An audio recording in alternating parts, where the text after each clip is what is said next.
Are wireless EMFs fueling autism, ADHD, gender dysphoria, and school shootings? Today, America grieves in the wake of yet another tragic school shooting, this time at Abundant Life Christian School in Madison, Wisconsin. 3 are dead, including the suspected juvenile shooter, and 6 are injured. As the nation struggles to understand how a child could commit such an atrocity, our thoughts drift to well-trodden discussions: gun control, mental health, violent media, cultural decay.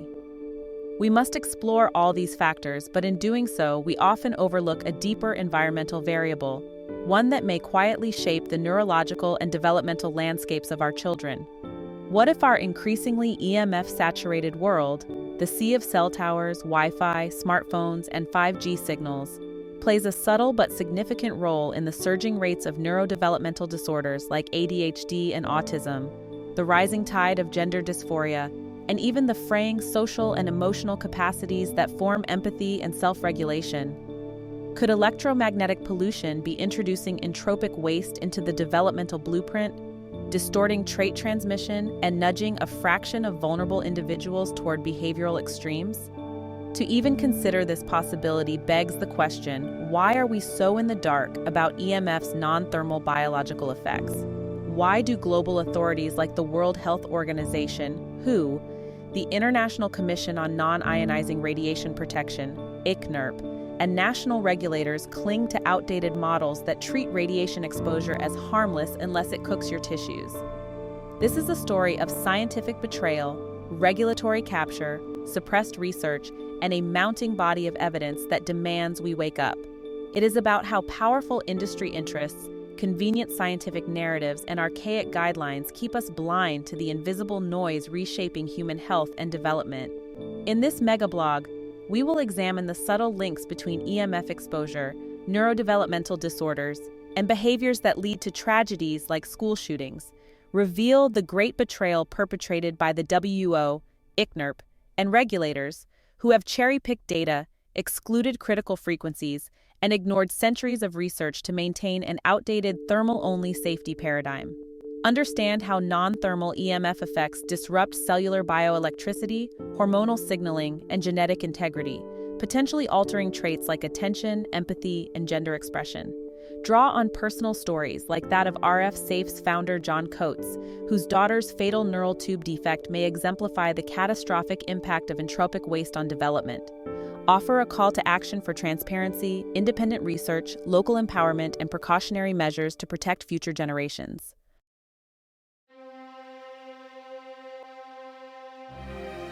Another school shooting, searching for answers in an unseen dimension.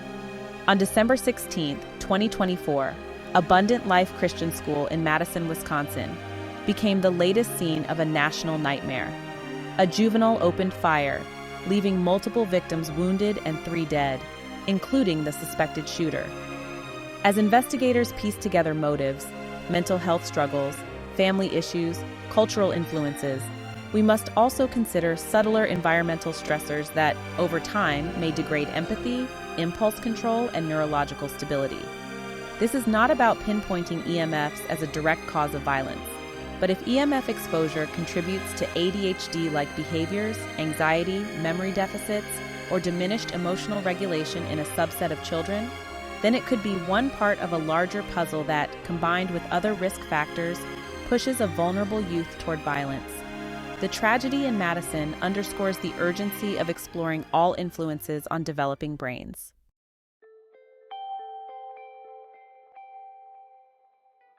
Modern neurodevelopment in a wireless age, more than just better diagnoses. Rates of autism have soared from about 1 in 10,000 in the 1970s to about 1 in 36 today. ADHD diagnoses have exploded as well. We also see unprecedented visibility of gender dysphoria, with around 1.6% of U.S. adults identifying as transgender or non-binary, a stark increase from previous generations. Social acceptance, better diagnostics, and cultural shifts explain much, but the scale and speed of change prompt questions about environmental factors.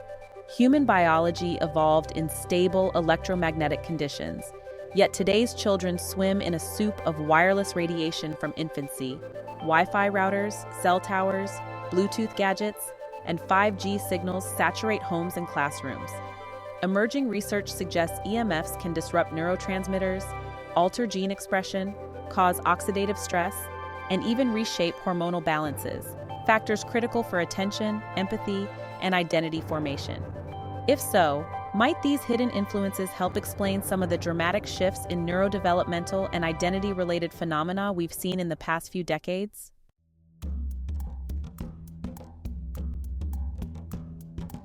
The Great RF Radiation Betrayal, Why We're Kept in the Dark. Given these possibilities, why aren't we all talking about EMFs and their non-thermal effects? The answer lies in a scandal of monumental proportions, a systematic cover-up perpetrated by global health authorities and regulatory bodies, heavily influenced by industry interests. The WHO's glaring omissions, recent WHO RF EMF assessments selectively excluded commonly used low-band frequencies, like 600 to 700 MHz, focusing on higher frequencies to produce conclusions that no harm was found in the frequencies they bothered to examine. By ignoring the bands that permeate our daily lives, they whitewash potential risks, misleading the public into complacency. ICNIRP's closed circle. At the core of this distortion lies ICNIRP, a private NGO exerting disproportionate influence on global standards. Investigative journalists have exposed ICNIRP as a tight-knit group committed to the thermal-only myth. Their guidelines, adopted by WHO and regulators, ignore decades of research on non-thermal biological effects. Industry ties and conflicts of interest ensure that cautionary findings remain buried. Regulatory capture and industry influence. The WHO's EMF project reportedly receives up to half its funding from industry sources, and ICNIRP members have known corporate ties. U.S. regulators like the FCC rely on outdated models from the 1990s and refuse to consider studies by the National Toxicology Program, NTP, and Ramazzini Institute showing carcinogenic effects in animals. Courts have rebuked the FCC for failing to justify its standards, yet nothing changes. Instead of revisiting science, these agencies lean on one another, creating a circular logic loop that shields industry and neglects public health. As a result, we remain largely ignorant of the fact that EMFs can cause DNA damage, oxidative stress, neuronal disruptions, and hormonal imbalances at non-thermal levels. We are kept in the dark because acknowledging these truths would require overhauling safety guidelines, restricting industry freedom, and investing in safer technologies.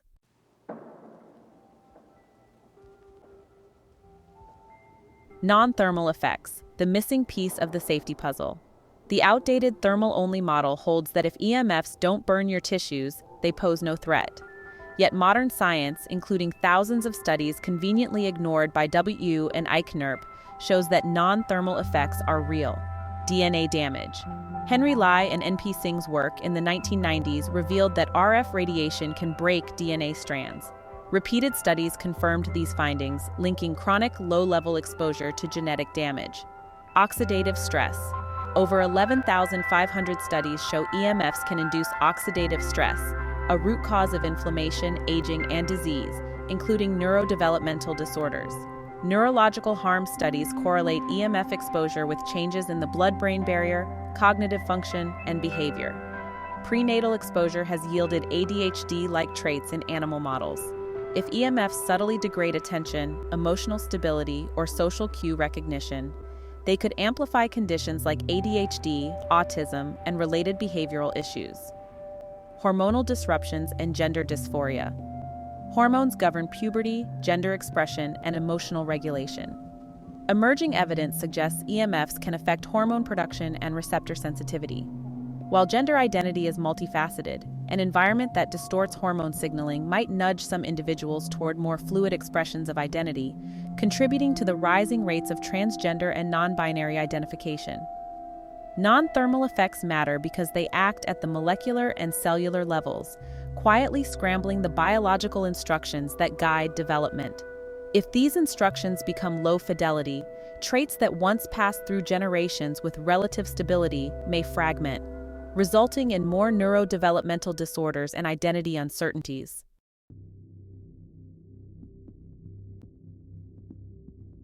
Children as unwitting test subjects, the stakes couldn't be higher. Children stand at the front line of this silent crisis. With thinner skulls and developing brains, they absorb more EMFs.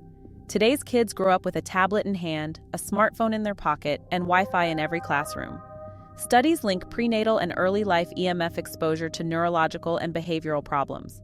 Yet regulatory agencies, captured by industry and stuck in outdated models, fail to protect them. When schools become hotspots of wireless emissions, children become canaries in the digital coal mine. The WHO's refusal to consider non-thermal data effectively sacrifices our youngest and most vulnerable for industry convenience.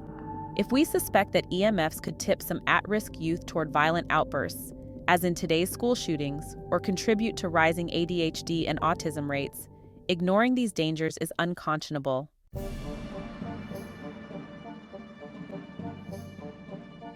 EMFs, autism, ADHD, and gender dysphoria, a complex web. Autism now affects about 1 in 36 children. ADHD diagnoses have soared, and about 1.6% of U.S. adults identify as transgender. Social acceptance and better diagnostics explain much, but we must consider the environmental dimension. ADHD and EMF. Yale's Dr. Hugh Taylor found that mice prenatally exposed to cell phone radiation exhibited hyperactivity, anxiety, and poor memory, traits mirroring ADHD. If EMFs perturb neurotransmitters and disrupt prefrontal cortex development, is it any surprise ADHD diagnoses are skyrocketing? Autism and genetic integrity. Autism involves differences in communication and social interaction, domains sensitive to subtle neurobiological changes. Sperm damage from cell phone radiation increases DNA fragmentation, raising the risk of de novo mutations that could contribute to ASD. Over generations, this accumulative genetic burden might help explain why autism rates soared from 1 in 10,000 to 1 in 36. Gender dysphoria and hormonal noise. While identity is complex, hormone disruptions and altered neurodevelopmental pathways from EMF exposure might influence how gender traits manifest. If EMFs reduce testosterone levels or interfere with hormone signaling, could this low-fidelity developmental environment increase the prevalence of gender questioning? Considering these conditions in isolation misses the bigger picture. We may be living in a world of entropic waste, where EMFs and other pollutants distort the biological language that guides development, leading to a broad array of health and identity shifts.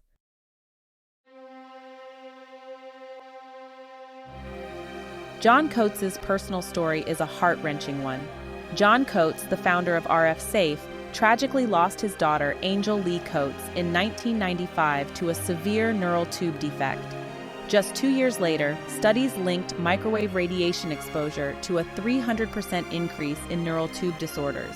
Coates firmly believes that EMFs might have corrupted the bioelectric signals crucial for fetal development. This tragedy exemplifies the stakes beyond conditions like ADHD or autism. Severe birth defects can arise when the developmental blueprint gets scrambled. While not every child faces such catastrophic outcomes, the same environmental noise that leads to lethal defects in rare cases might produce subtler but widespread shifts in trait expression in others.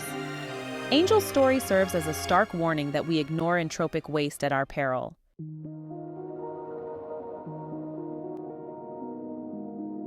Dr. Martin Paul's work on voltage-gated calcium channels, or VGCCs, offers a potential mechanism for EMF harm. EMFs can force VGCCs open, flooding cells with calcium and triggering oxidative stress and inflammation. This cascade affects neurons, hormones, and gene expression, non-thermal pathways that rewrite the notion that only heating matters. By distorting bioelectric fields, EMFs interfere with the signals that guide growth, differentiate tissues, and maintain health. If these signals degrade, attention, empathy, memory, and even identity formation can suffer.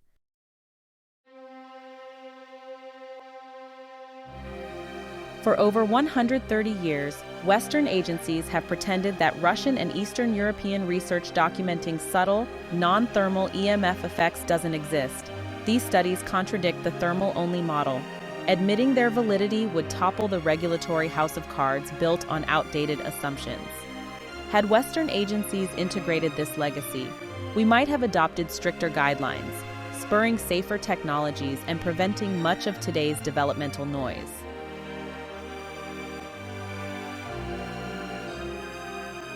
In September 2024, a Ho-commissioned review concluded no credible evidence links cell phones to cancer.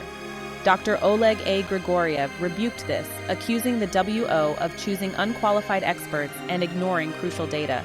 He compared their stance to insisting the Earth is flat despite seeing it from space, a searing indictment of the WO's refusal to acknowledge non-thermal effects.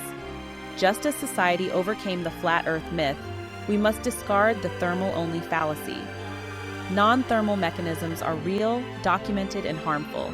Yet global health authorities cling to outdated standards for convenience and industry profit.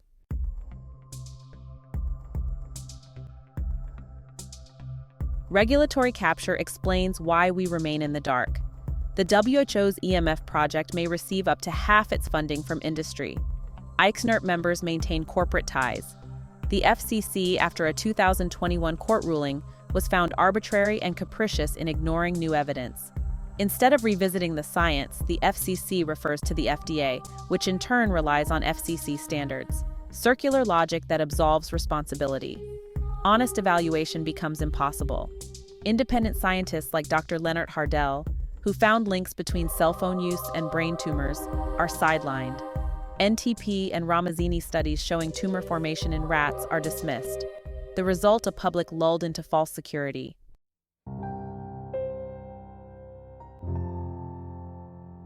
In the U.S., Section 704 of the Telecommunications Act of 1996 prevents communities from rejecting cell towers on health grounds. Parents cannot say no to towers near schools, even if research suggests long-term developmental harm. This regulatory straitjacket ensures our children become guinea pigs in the wireless experiment. Amending Section 704 would restore local rights, allowing communities to protect themselves and demand safer technologies. Without it, local democracy fails, and industry profits trump children's well-being.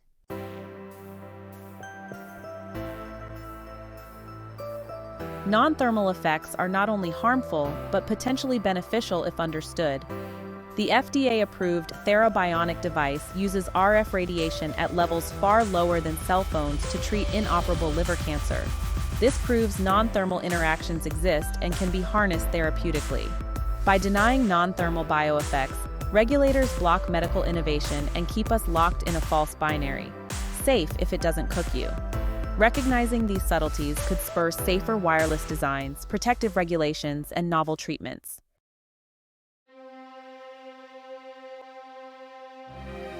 School shootings, ADHD, autism, and gender dysphoria.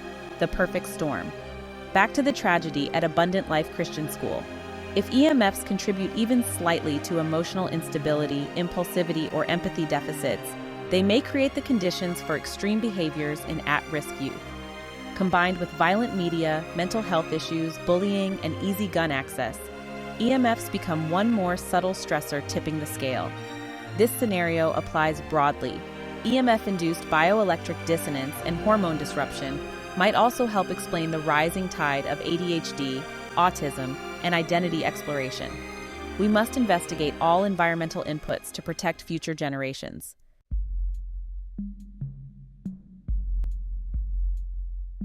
Integrating the pieces low-fidelity development in an EMF world. Consider the concept of low-fidelity trait transmission.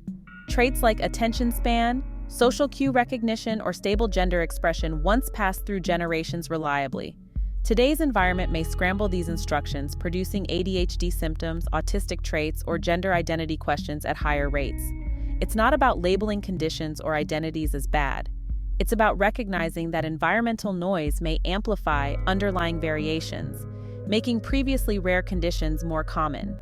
As with autism, where we pour resources into understanding environmental and genetic contributors, we must do the same for gender identity shifts and ADHD surges.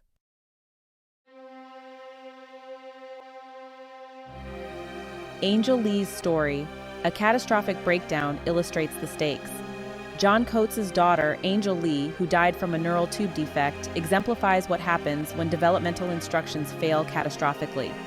This tragedy suggests that if EMFs can cause lethal defects, they can also introduce subtler alterations in trait expression. Nutritional interventions like folic acid fortification can buffer some risks, but they don't address the root cause of entropic waste. Environmental pollutants like EMFs may be corrupting the blueprint at a foundational level.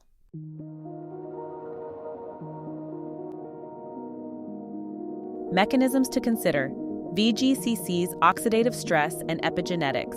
From Dr. Paul's VGCC research to epigenetic changes documented in animal studies, we know EMFs can alter gene expression without changing DNA sequences. They can increase oxidative stress, disrupt neurotransmitter levels, and shift hormone balances. Each of these changes, on its own subtle, can add up to developmental instability. If EMF-induced sperm DNA damage leads to more de novo mutations, future generations may inherit a genetic burden that predisposes them to autism or other conditions. Without acknowledging these non-thermal pathways, we remain blind to the real risks.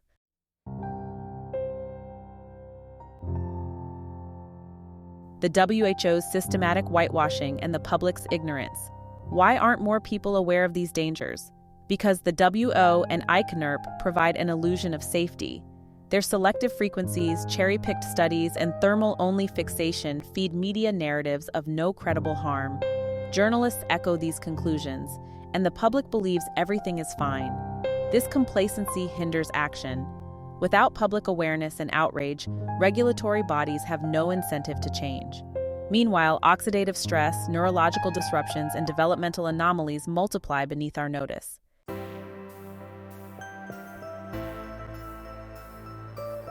The need for independent research, transparency, and local empowerment is, well, more critical than ever.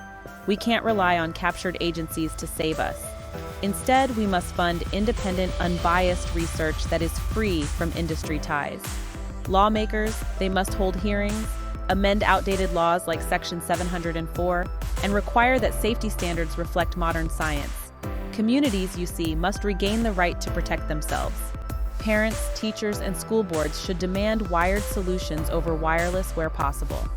Minimizing children's exposure is a no-brainer until standards catch up with science.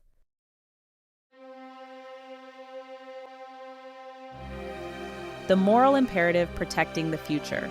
We stand at a pivotal moment. Will we accept the flat Earth moment of RF radiation safety and continue risking our children's cognitive, emotional, and developmental health? Or will we demand transparency, updated guidelines, and safer technologies? This is about more than avoiding cancer. It's about preserving the integrity of human development. By acknowledging non-thermal effects and acting on emerging evidence, we can ensure our children inherit stable traits and fewer de novo mutations.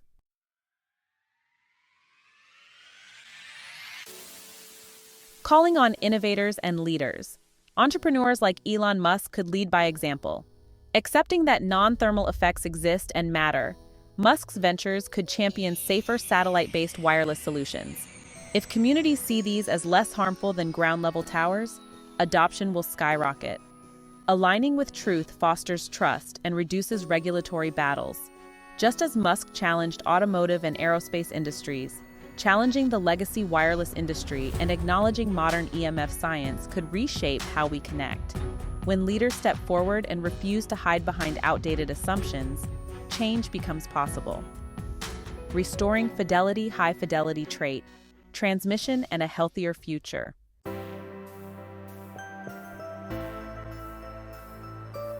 Imagine a world where we update EMF safety standards based on non-thermal science. Communities regain control over tower placements. Schools reduce wireless exposure, and parents minimize children's screen time. We invest in research to clarify EMF's role in autism, ADHD, gender dysphoria, and violence. In this scenario, traits pass through generations with fewer errors. Attention, social interaction, and identity formation proceed in a less noisy environment. While not eliminating every social or individual challenge, we remove a silent stressor from the developmental equation, giving children the best chance to flourish. Conclusion: from darkness to light, from betrayal to honesty.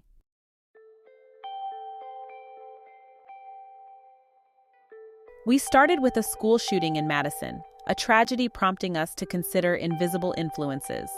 We uncovered a scandal.